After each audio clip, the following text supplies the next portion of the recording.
जनता के लिए, छोटे लोगों के लिए कानून बना, वो कानून जमीन पर नहीं उतरा। 5 साल में कोई भी पुल पुलिया बन जाता है, 5 साल में कोई भी बड़ा काम का निष्पादन हो जाता है। और आज़ादी के इंदिरा गांधी जी अपने कार्यकाल में ही इंदिरा आवास योजना चलाए थे और उन्होंने 6,000 रुपये में झोपड़ी बनवा कर देते थे।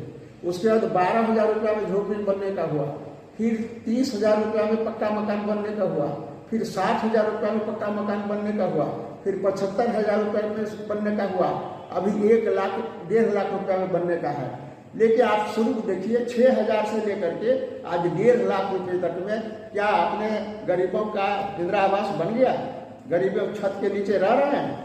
कोई भी आदमी इस बात का पता लगावे कि क्या अभी भी हाल वही है। तो जो योजना 40 और 54 साल में, 54 साल हो गए अभी इस योजना को चलते चलते, 54 साल में जो योजना पूरा नहीं हुआ, यही कानून तो बनाया आपने गरीब के लिए, आम आदमी के लिए।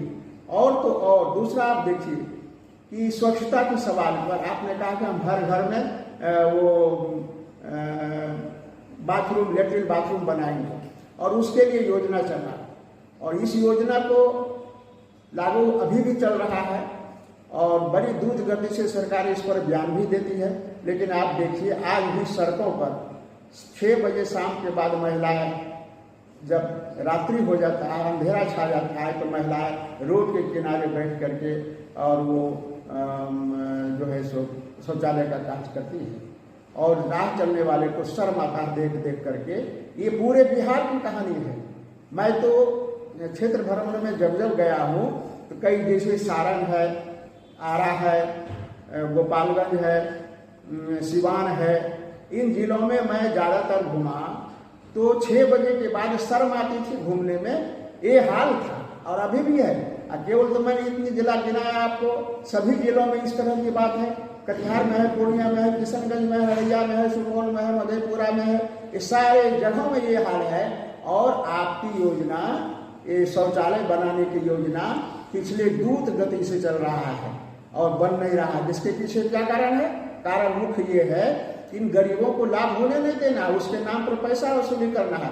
तमाम ब्यूरोक्रेट से लेकर के ऊपर पदाधिकारी नेता तक इसके पैसे खाते हैं और योजना पूरा नहीं होता है। फिर जब इलेक्शन का समय आता है तो अधिकार पाओ के यात्रा निकालते हैं, जन संवाद की यात्रा। जन संवाद में क्यों नहीं कहते कि तुम्हारे यहाँ पैखाना बना कि नहीं बना, तुम्हारा सीओ काम करता है सही से कि नहीं करता है, तुम्हारा थाना दरोगा तुम्हारी बात सुनता है कि नहीं सुनता है। ये संवाद क्यों नहीं होता है? संवाद केवल जाति और धर्म के सवाल पर संवाद करके और देश को बरगलाने का काम जो चल रहा है, ये काम को बंद करना चाहिए तमाम लोगों को। और यदि वो सच्चा नेता करता है, कबीर जैसा यदि आदमी है जो सीधे सीधे भला चाहता था आवाम को, वैसा यदि नेता पैदा होता है, जब तक नहीं होगा तब तक देश का भला होने वाला नहीं है। ये बरगलाने की बात कब तक चलेगी? इसलिए मैं अपना किसान पार्टी का राष्ट्रीय अध्यक्ष हूँ। मेरा सीधा सीधा मानना है कि देश की जो बड़ी आबादी है, जो 70% की आबादी है, वो गांव में रहती है। गांव का जो जीवन है, उस जीवन को उठाने के लिए सबसे पहले है कि एक एक व्यक्ति को समृद्ध करना होगा। एक एक व्यक्ति कैसे समृद्ध होगा?